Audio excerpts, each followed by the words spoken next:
नमस्कार दोस्तों, एक बार फिर से स्वागत है आपका सभी का द कैरियर्स अकेडमी मेरा नाम है। आज आपके लिए लेकर आए हैं बायोलॉजी का यानी कि डाइजेशन सिस्टम का, यानी आपके लिए पूरा डाइजेशन सिस्टम लेकर आए हैं। यानी कि पूरे आपके लिए देखिए एक फ्लो चार्ट पूरा तैयार किया गया है, जिससे क्या है कि हम जल्दी से जल्दी यानी कि देखिए पूरी डिटेल चीज़ें तो हम अच्छे से पढ़ लेते हैं सभी चीज़ें, लेकिन होता क्या है कि रिवीजन के टाइम पे हमें क्या चाहिए होता है, एक चार्ट के रूप में हमें उसको प्रिपेयर करना होता है। जिससे कि क्या है कि हम जैसे कोई एग्जाम वगैरह तो उसको हम जल्दी से जल्दी किस तरह से हम उसको रीड कर सकते हैं, किस तरह से अपना पूरा रिवीजन करें।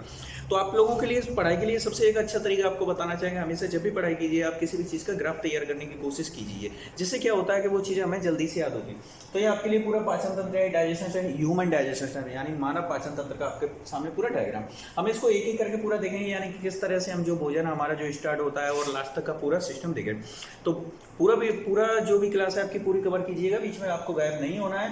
तो यहाँ से हम स्टार्ट करते हैं पाचन तंत्र। यानी कि सबसे पहला काम क्या होता है कि यानी कि सबसे पहले देखिए हमारे जो पाचन की यानी कि पाचन की प्रक्रिया शुरू कहाँ से होती है। सबसे पहले आप जो भी खाना भोजन लेते हो, भोजन का जो निवाला होता है यानी कि मुंह में रखते हो, आपकी पाचन की क्रिया मुंह में रखते ही वहीं से आपकी पाचन की क्रिया स्टार्ट यानी प्रारंभ हो जाती है। तो इस पूरी को हम स्टेप बाय स्टेप पूरी को देखते हैं। सबसे पहला पार्ट आता है हमारा मुख गुहिका। मुख गुहिका यानी कि मुख गुहिका आपको समझ ही आ रहा होगा, यानी कि जो बाहर का यानी कि जो होठों से गिरा हुआ है, यानी कि इस तरह का ये जो हिस्सा है, इसी को हम क्या कहते हैं, इसी को कहा जाता है मुख गुहिका। यानी तो मुख गुहिका की डेफिनेशन हमारी क्या बनती है, मुख जिस गुहा में खुलता है उसी को मुख गुहिका कहते हैं। तो ये मुख गुहिका में जैसे हमने भोजन रखा है, यहाँ पर क्या हुआ, सबसे पहले हमारे मुंह में ही क्या होता है, आपको पता है कि हमारे मुंह में 3 जोड़ी लार ग्रंथियां होती हैं। 3 जोड़ी लार ग्रंथियां होती है। तो 3 जोड़ी यहाँ पर क्या होता है, मुख गुहिका में हमारी क्या पाई जाती है, 3 जोड़ी लार ग्रंथियां पाई जाती हैं। जिसको हम यहाँ पर अगर आपको समझाएं तो 3 जोड़ी लार ग्रंथियां, 3 जोड़ी लार ग्रंथि होती है, ठीक है, मुख गुहिका में। अब एक जो लार पाई जाती है, यानी कि जो लार सलाइवा, जिसको इंग्लिश में सलाइवा कहते हैं, इस लार में हमारे में एंजाइम पाए जाते हैं। तो एंजाइम कौन से होते हैं, टाइलिन, एमाइलेज, ये हमारे एंजाइम होते हैं। क्या होते हैं, एंजाइम होते हैं, जो किस में पाए जाते हैं, लार में पाए जाते हैं। ये जो एंजाइम होते हैं, यहीं से हमारी इस लार, जैसे हमने जो अपने मुंह में जैसे भोजन का निवाला रखते हैं, उसी में तुरंत ही क्या होता है कि इस जो लार पाई जाती है हमारे, ये लार क्या होती है कि उसमें भोजन में मिल जाती है। जैसे ही भोजन में मिलना शुरू हुआ यहाँ पर, उसके साथ ही जो एंजाइम है, और ये एंजाइम क्या करते हैं, अपना कार्य करना शुरू कर देते हैं, यानी कि यहीं से भोजन का पाचन शुरू हो जाता है। और सबसे पहला पाचन किस चीज का होता है, तो यहीं पर मुख गुहिका में सबसे पहले पाचन होता है हमारा स्टार्च का। किसका होता है, स्टार्च। चलो ये हो गया हमारा, ऐसे हटाते हैं, फिर आगे बढ़ते हैं। मुख गुहिका के बाद भोजन हमारा आगे बढ़ता है, भोजन आगे बढ़ते हुए यहाँ से कहाँ से आता है, हमारा ग्रसनी में। मुख गुहिका के बाद आता है ग्रसनी में, ग्रसनी के बाद आता है ग्रासनली में। यहाँ पर देखिए ग्रसनी और ग्रासनली के यहाँ के मध्य में, यानी कि ये सिर्फ एक पाइप होता है आगे ले जाने वाला, एक सिर्फ वाहक होता है, यहाँ पर कोई पाचन नहीं होता है इसमें, ठीक है, ओके। ग्रासनली के बाद भोजन पहुंचता है आमाशय में। आमाशय में पहुंचता है। ग्रासनली के बाद भोजन आया हमारा आमाशय में। कहां पर आ गया, आमाशय में। चलो हम आमाशय के बारे में और थोड़ा सा ले लेते हैं यहाँ पर। तो ये लिया हमने आमाशय। आमाशय के भी 3 भाग कर लेते हैं हम। कितने, 3 भाग। तो ये तीनों भाग हो जाते हैं, जैसे कि कार्डियक, फंडिक और पाइलोरिक। आमाशय के भी कितने पार्ट्स किए हमने, आमाशय के 3 पार्ट किए। देखिए ग्रासनली ऊपर से आ रही है, तो ग्रासनली आपका किस पार्ट में जुड़ा होगा आकर के, तो आमाशय, ये तीनों ही आमाशय के ही पार्ट है, यानी है तो आमाशय।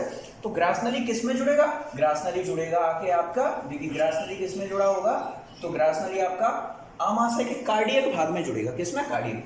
कार्डियक के बाद अगला पार्ट कौन से में पहुंचता है, कार्डियक के बाद आता है फंडिक, और फंडिक के बाद आपका आगे कहां बढ़ेगा, पाइलोरिक में। और ये जो पाइलोरिक यानी कि आमाशय का जो लास्ट पार्ट हो गया पाइलोरिक, ये वाला पार्ट आपका किससे जुड़ेगा, तो आमाशय के बाद अगला पार्ट हमारा कौन सा आ रहा है, छोटी आंत। और छोटी आंत, तो ये छोटी आंत, अब छोटी आंत के खुद के लिए 3 पार्ट्स हैं। तो छोटी आंत में यानी कि पाइलोरिक अपना कहाँ आएगा, ये वाला जुड़ेगा आपका ड्यूडेनम से। यानी कि इतना याद रखना है कि ग्रासनली के बाद जो भोजन है आपका आया आमाशय में। आमाशय के हमने 3 पार्ट्स किए, कार्डियक, फंडिक, पाइलोरिक। तो इसका जो आमाशय का जो पहला पार्ट है कार्डियक, ये कार्डियक ग्रासनली से जुड़ा रहता है, यानी ग्रासनली कहां पर खुलती है आकर के, कार्डियक में खुलती है। चलो यहां से हमारा भोजन अब कहां तक आ चुका है हमारा, हम भोजन यहां से आमाशय से लेकर के यहाँ इधर की ओर, यानी कि आमाशय से छोटी आंत की तरफ निकले। लेकिन आमाशय में अब कुछ चीजें पाई जाती हैं। अभी आमाशय में यहाँ पर जो पाचन शुरू हुआ है, हम उस प्रक्रिया को देखते हैं। आमाशय में क्या पाया जाता है? आमाशय में पाया जाता है आपका जठर रस पाया जाता है और HCl। जठर रस और HCl ये दोनों ही चीजें जो है आमाशय में पाई जाती है। HCl का कार्य क्या होता है? HCl क्या होता है? HCl का फुल फॉर्म बनता है, क्या बनता है आपका? हाइड्रोक्लोरिक अम्ल। हाइड्रोक्लोरिक अम्ल यानी कि हाइड्रोक्लोरिक जो एसिड है HCl का, ये आपका फुल फॉर्म बनता है, ठीक है। हाइड्रोक्लोरिक अम्ल एक ऐसा प्रबल अम्ल है, यानी कि सबसे अच्छा, यानी कि हाई कैपेसिटी का जो अम्ल एसिड है, इसका कार्य क्या होता है? यानी कि आप ऐसे समझ सकते हो कि अगर इसको हम पत्थर पे डालें तो पत्थर भी आपका पिघल सकता है। ये इतनी हैवी कैपेसिटी वाला एसिड हमारे पेट के अंदर पाया जाता है, वो भी कहाँ पर? आमाशय। सोचने वाली बात आपके दिमाग में ये आ रही होगी कि जब हम इसको अगर पत्थर पे डालें तो पत्थर को पिघलाने की इसमें इतनी कैपेसिटी होती है, तो ये हमारी बॉडी के अंदर हमें क्यों नहीं चलाता है? आप लोगों को बताना चाहेंगे कि जिस समय हम लोग कहते हैं कि हमें बहुत जोर से भूख लगी हुई है, और वो कहते हैं कि भूख लगी और भूख की वजह से हमारे पेट में जलन हो रही है, ये शब्द आप सभी ने महसूस किया हो कभी ना कभी। तो वो जो आपको जलन महसूस होती है, वो किस चीज की जलन है? वो आपके HCl की ही जलन होती है, जिसको जो आपकी भूख की जो आग होती है, यानी कि वो HCl की वजह। यहाँ पर क्या होता है कि जिस समय आपको भूख लगी होती है, उस समय आपके यहाँ पर आमाशय क्या होता है, यहाँ पर कोई भोजन वगैरह की कोई मात्रा नहीं होती है, यानी आपका भोजन जो पेट यहाँ पर ये खाली होता है। तो HCl जो होता है, इसका काम है ये हमेशा यानी कि रिड्यूस होता रहता है, निकलता रहता है, बूंद बूंद करके यहाँ से निकलता रहता है। जब भोजन होता है तब तो ये भोजन पर गिरता रहता है, तो भोजन के साथ क्रिया उसकी चलती रहती है। जब भोजन नहीं होता है तो ये क्या होता है, हमारी जो आमाशय की जो दीवार है, यानी जो स्किन है वहां पर, उसके संपर्क में आता है, तो वहां पर क्या है, इसमें जलन होने लगती है, जिसको हम लोग कहते हैं कि हमें भूख की वजह से जो पेट में जलन हो रही है, वो आपकी HCl की वजह से ही होती है।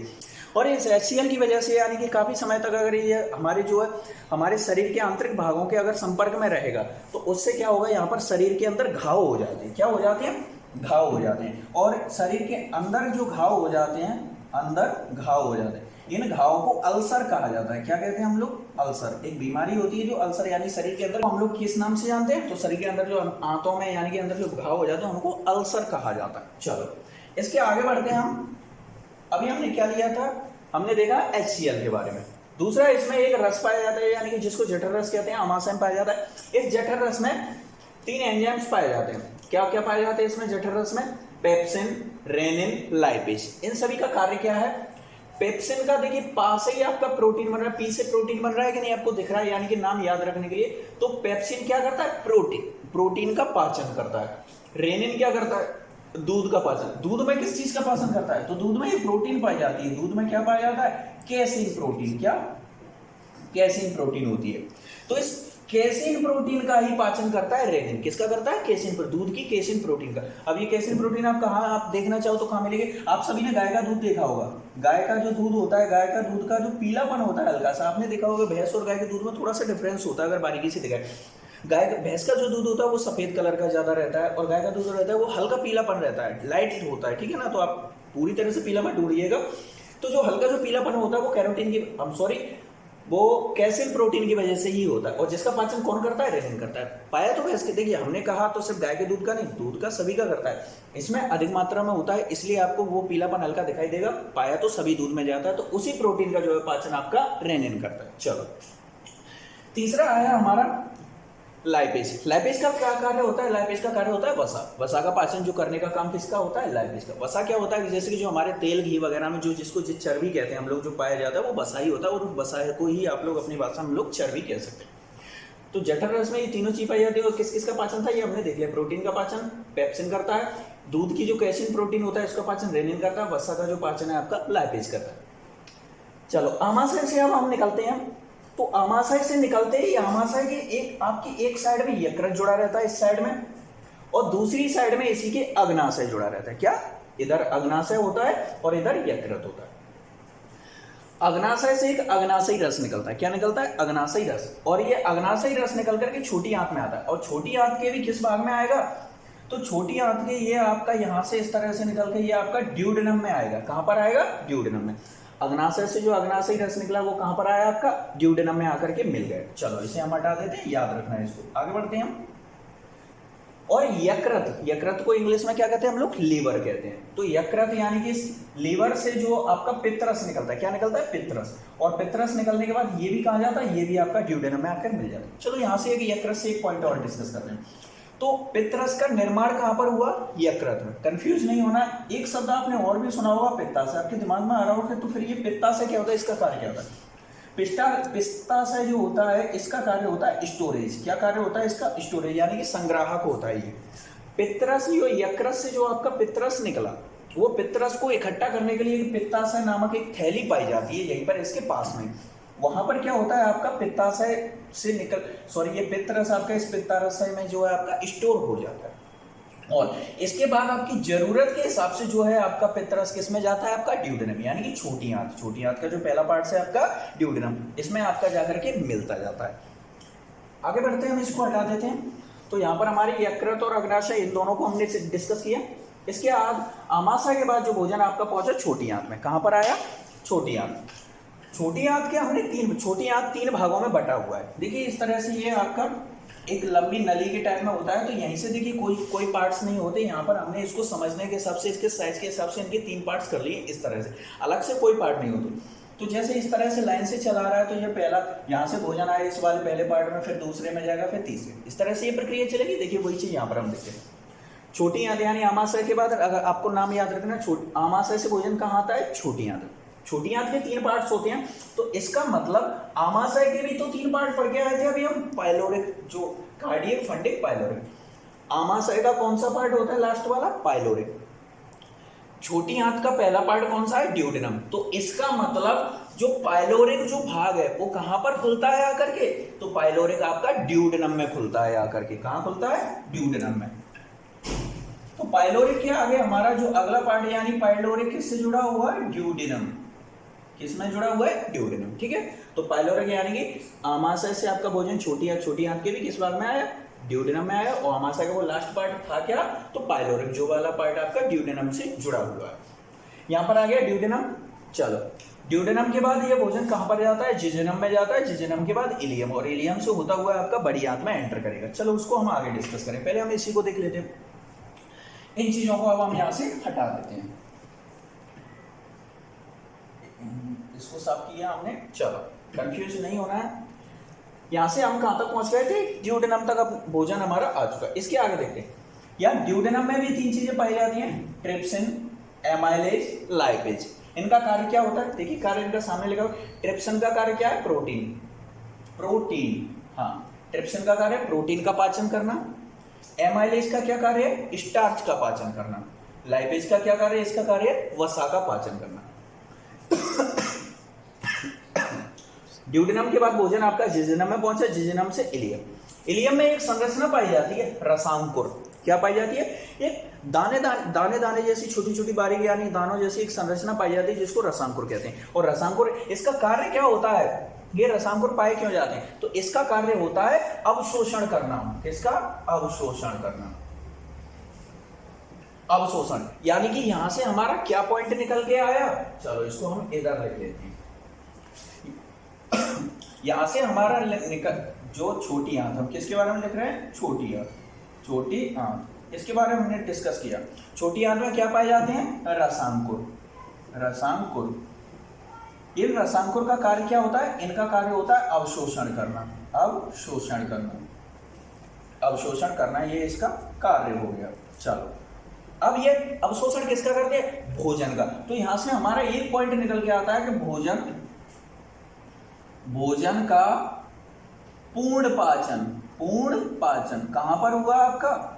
तो भोजन का पूर्ण पाचन छोटी आंत में ही हो जाता है। कंफ्यूज नहीं होना है, भोजन का पाचन का है या पूर्ण पाचन का। पूरी तरह से जो पाचन है वो आपका छोटी आंत में ही हो जाता है। अगर देखिए वैसे तो ज्यादा डीपली नहीं जाएगा वो, अगर जाता भी है तो छोटी आंत का पार्ट आप इलियम बता सकते हो। वैसे तो हमें क्या बताना है कि भोजन का जो है पूर्ण पाचन कहां पर होता है? क्वेश्चन यही आता है आपका, छोटी आंत में हो जाता है। और यहाँ पर इसका पाचन करने के लिए क्या पाया जाता है? अवशोषण के लिए रसांकुर नामक एक संरचना यानी दानों जैसी कुछ संरचना पाई जाती है।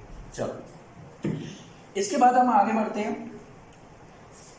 यहाँ पर तो छोटी आंत यानी कि छोटी आंत, ये वाला भी पार्ट आपका छोटी आंत का ही, यानी कि छोटी आंत के बाद भोजन किस में एंटर कर गया आपका? बड़ी आंत। बड़ी आंत में भोजन एंटर किया तो भोजन, बड़ी आंत के भी हमारे 3 पार्ट्स हैं, सीकम, कॉलन, रेक्टम। क्या है? Caecum, colon, rectum. तो छोटी आंत यानी छोटी आंत का लास्ट पार्ट क्या था आपका? इलियम। ठीक है। इलियम के छोटी आंत का जो लास्ट वाला पार्ट है आपका क्या है, ये इलियम, और बड़ी आंत का जो पहला पार्ट क्या है आपका, सीकम। क्या है, सीकम।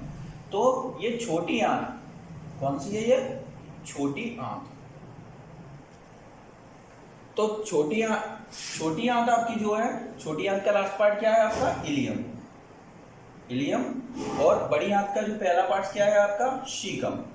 तो क्वेश्चन ये बनता है कि इलियम जो होता है आपका, ये कहां पर खुलता है आकर के, सीकम। ये तो हम सभी जानते हैं कि छोटी आंत के बाद बड़ी आंत में गए, इनके और थोड़ा सा अंदर जाए, इनका डीपली पार्ट देखें तो छोटी आंत का लास्ट पार्ट हुआ आपका इलियम और बड़ी आंत का सीकम। तो इलियम जो है आपका कहां पर खुला आकर के, सीकम में खुल गया। ठीक है, यहाँ पर जो सीकम हुआ ये बड़ी आंत का सीकम वाला ये पार्ट हो गया। ठीक है, इसके बाद सीकम के बाद भोजन कहां पर गया आपका, कॉलन में। कॉलन से अगर आपके मन में कुछ आ रहा होगा, कॉलन में जो हमारी बॉडी के लिए विटामिन के, कौन सा, विटामिन के, विटामिन के, विटामिन के हमारी बॉडी के लिए सबसे ज्यादा इंपॉर्टेंट है। इसका कार्य क्या है, तो इसका कार्य है ब्लड क्लॉटिंग करना, रक्त का थक्का बनाने के लिए सहायक एकमात्र प्रोटीन है आपकी विटामिन के।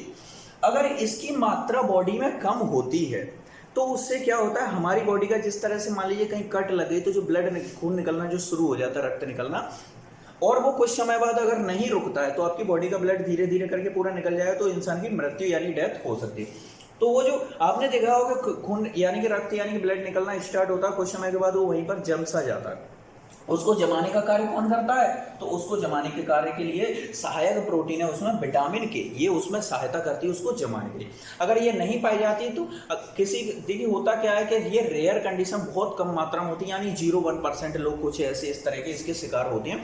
और ये जो बीमारी है ये जन्मजात बीमारी होती है। कैसी होती है, जन्मजात यानी आनुवांशिक बीमारी होती है। कैसी होती है, आनुवांशिक बीमारी, आनुवांशिक बीमारी होती है, यानी कि जिसका कोई इलाज नहीं, जिस बीमारी के आगे आनुवांशिक लग गया या जन्मजात लग गया उस बीमारी का कोई इलाज नहीं होता, यानी कि जन्म के साथ ही पैदा होती। इसमें क्या होगा, विटामिन के नहीं पाया जाएगा, विटामिन के की कमी की वजह से यहाँ पर क्या होता है, रक्त का थक्का यानी कि नहीं बनता है, तो जिस वजह से ब्लड क्लॉटिंग नहीं होती, इंसानी मृत्यु। और इस बीमारी को जो है हीमोफीलिया कहा जाता है। क्या कहते हैं हम लोग, हीमोफीलिया, हीमोफीलिया कहा जाता है इस बीमारी को जिसमें ये रक्त का थक्का नहीं बनता है, तो विटामिन के की वजह से तो हीमोफीलिया कहा जाता है, और जिसकी वजह से इंसान की मृत्यु हो जाती है। चलो इसलिए हम आगे बढ़ते हैं। तो अब हमारा क्वेश्चन ये था कि ये विटामिन के को हमने यहाँ पर डिस्कस किया, इसका क्या हुआ।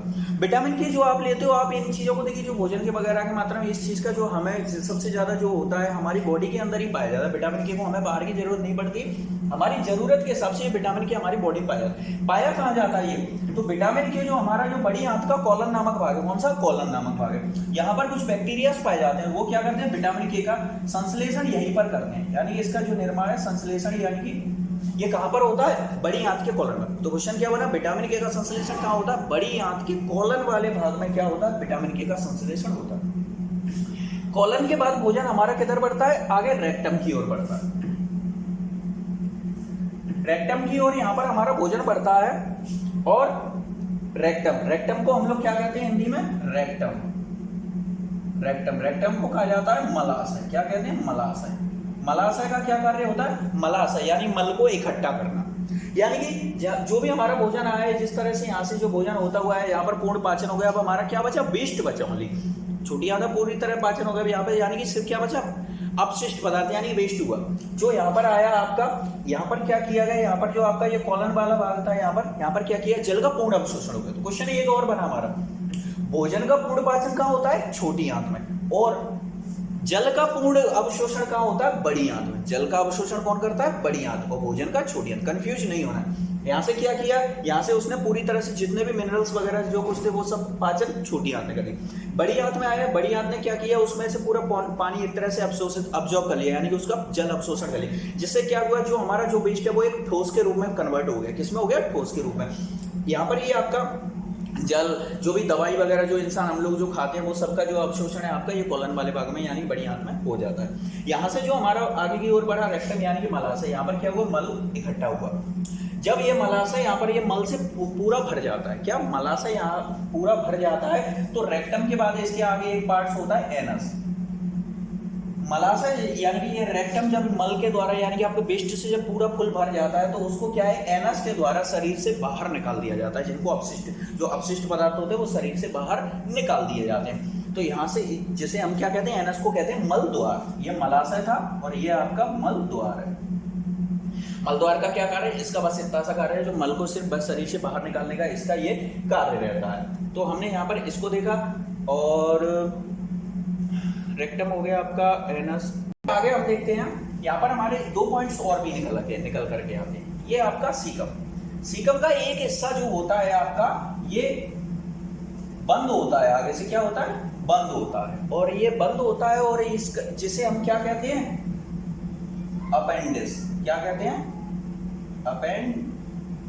अपेंडिस, जिसको अपेंडिस कहा जाता है। ये इसका जो पार्ट लास्ट बंद होता है अपेंडिस कहा जाता है। जब आपने देखा होगा कुछ लोगों का ये सुना होगा उसका अपेंडिक्स का ऑपरेशन हुआ, यहाँ पर क्या होता है अपेंडिक्स या ये इसी का पार्ट होता है। जब ये बढ़ जाता है, ज़्यादा बढ़ जाता है तो उससे क्या होता है कि हमें दर्द होने लगता है, यानी कि हमें समस्या होने लगती है, तो उसको ऑपरेशन करके काटना पड़ता है।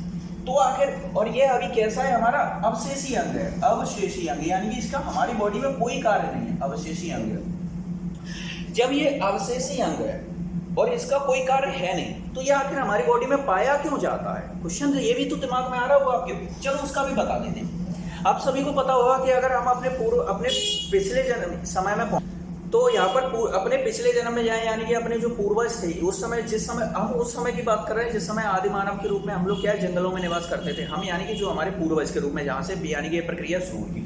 उस समय पर क्या होता है कि आप सभी आज से हम सभी क्या लोग क्या करते हैं पका हुआ भोजन करते हैं, यानी भोजन को पकाते हैं आग से और उसके बाद भोजन करते हैं। उस समय वो लोग क्या करते थे कच्चा मांस वगैरह यानी कि जो जंगलों में निवास करते थे वो इस तरह का यूज करते थे। उनको पचाने के लिए उनकी बॉडी को ज़्यादा एनर्जी की जरूरत पड़ती है, यानी पचाने के लिए ज़्यादा मेहनत करनी पड़ती है। उसके लिए ये अंग पाया जाता है अपेंडिक्स नसियों के, ये क्या करता था ये उसको पचाने में सहायता करता था। लेकिन आज इसका हमारी बॉडी में कोई यूज नहीं रहा है, इस वजह से ये कैसा है हमारे लिए अवशेषी अंग है। और मानव शरीर में अगर बात की जाए तो लगभग 100 अवशेषी अंग पाए जाते हैं। कितने 100 अवशेषी अंग प्रेजेंट में मौजूद है। इसके आगे हम थोड़ा सा और आगे इसको हमने डिस्कस किया, एक पॉइंट यहाँ के इसके बारे में और करते हैं। ये हमारा लास्ट पॉइंट क्या है, लास्ट पार्ट क्या था इसका बढ़िया आपका, ये आपका पार्ट था आपका रेक्टम।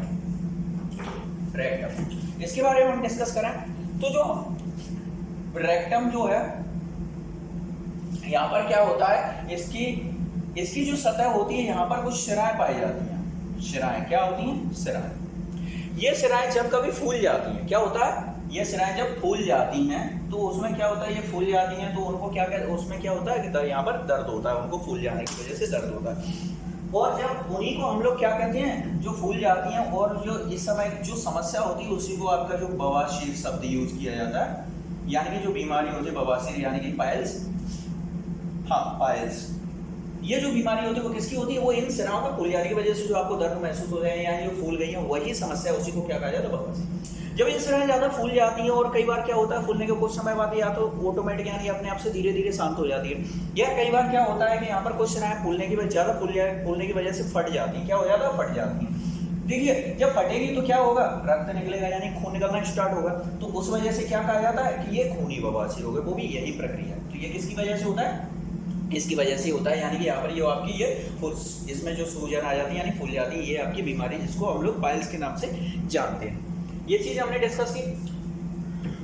चलो, और ये आपका पूरा पाचन सिस्टम जो हमने यानी कि स्टार्टिंग से लेके लास्ट तक का जो भी प्रोसेस थी पूरी हमने इसमें कवर करने की कोशिश की। यहाँ से आपके लिए ये पूरा एक डायग्राम जो आपका फ्लो जो बना हुआ है, आप इसका स्क्रीनशॉट लीजिए और अच्छे से तैयारी कीजिए, ठीक है।